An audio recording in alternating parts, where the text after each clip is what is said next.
Pernah kepikiran nggak sih, apa yang sebenarnya bikin sebuah perusahaan itu berjalan? Jauh di balik laporan keuangan dan rapat-rapat penting, ada semacam aturan main tak tertulis yang nentuin mana yang bakal sukses dan mana yang gagal. Nah, hari ini kita bakal bongkar aturan main itu. Gini deh, coba bayangin. Jelas nggak kan? Kalau kita kelola keduanya pakai cara yang sama persis, itu sih resep jitu buat gagal. Tapi pertanyaannya, kenapa? Terus gimana cara yang benar? Nah, ini dia kata kuncinya. Teori kontingensi itu intinya bilang gini, nggak ada satu cara terbaik buat mengelola perusahaan. Cara yang paling oke itu ya tergantung situasinya. Simple tapi penting banget.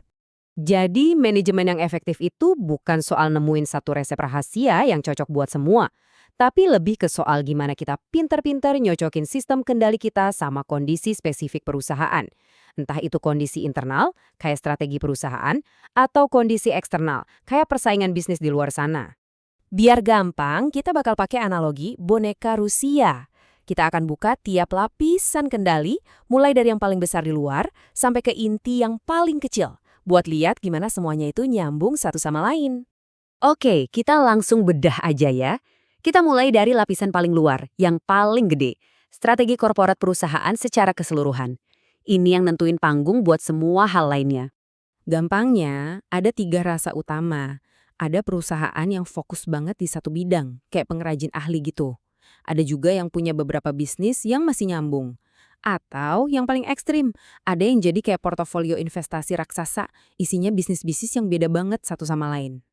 Coba kita bandingin dua yang paling beda. Di satu sisi, perusahaan yang fokus di satu industri, itu biasanya keputusannya terpusat dan budayanya kuat banget. Di sisi lain, konglomerat raksasa biasanya ngasih kebebasan buat unit bisnisnya bikin keputusan sendiri, dan para bos di puncak lebih fokus ke angka-angka keuangan. Yang menarik di sini, coba deh lihat gimana wewenang buat ambil keputusan itu geser dari terpusat jadi desentralisasi. Seiring makin beragamnya bisnis perusahaan. Pergeseran ini ngaruh ke semuanya loh, dari budaya kerja sampai struktur organisasinya. Oke, lapisan pertama udah kebuka. Sekarang kita buka lagi bonekanya buat nemuin lapisan berikutnya di dalam. Misi spesifik dari tiap unit bisnis. Jadi gini, walaupun perusahaannya sama, tiap divisi itu bisa punya misi yang beda banget.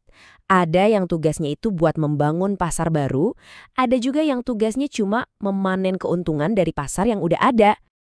Nah, ini dia yang seru. Ini nunjukin pertarungan klasik antara investasi buat masa depan atau ambil untung sekarang.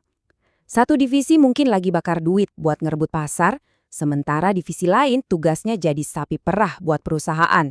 Intinya apa? Intinya, kita nggak bisa pakai meteran yang sama buat ngukur divisi yang lagi berjuang, naklukin pasar baru, sama divisi yang tugasnya cuma ngelola bisnis stabil. Sistem bonus, cara bikin anggaran, semuanya harus beda total. Lanjut, kita masuk ke boneka paling kecil, yang ada di paling dalam. Di intinya, faktor manusianya, yaitu si pemimpin. Soalnya gini, sistem sebagus apapun itu nggak kayak mesin. Semuanya pasti disaring lewat gaya si bos yang megang kendali. Seorang pemimpin bisa bikin sistem yang paling kaku jadi terasa santai, atau sebaliknya. Nah, sambil kita bahas gaya-gaya ini, coba deh bayangin atasan kamu sendiri. Dia masuk tim yang mana nih? Apakah dia tipe yang butuh laporan detail atau lebih suka ngobrol langsung? Apakah dia peduli banget sama caranya kerjaan selesai atau yang penting cuma hasilnya? Kutipan ini benar-benar nunjukin gaya kepemimpinan yang fokus ke data. Buat bos tipe ini, kalau nggak ada di laporan, ya berarti nggak ada. Dan mencapai target anggaran itu harga mati, nggak ada ruang buat banyak alasan. Oke, semua bonekanya udah kita buka satu-satu, sekarang ayo kita susun lagi dan kita lihat kenapa ini semua penting banget. Kunci manajemen yang hebat itu ada di sini. Mastiin setiap lapisan ini nyambung, selaras dan klop banget. Semuanya harus saling dukung, dari strategi besar perusahaan sampai cara seorang manajer ngobrol sama timnya tiap hari. Nah, ini dia konsekuensinya kalau lapisan-lapisan tadi nggak nyambung. Yang ada cuma kebingungan, frustrasi, dan ujung-ujungnya kinerja yang anjlok. Ibaratnya kayak nyuruh tim memanen buat bikin inovasi gila-gilaan atau ngasih target keuangan jangka pendek yang super ketat ke tim membangun. Ya nggak bakal jalan. Sebagai penutup, saya mau kasih pertanyaan ini buat kamu. Coba deh pakai kerangka boneka Rusia ini buat ngelihat tempat kerja kamu sendiri. Udah selaras belum semuanya? Memahami ini adalah langkah pertama buat bikin perubahan yang nyata.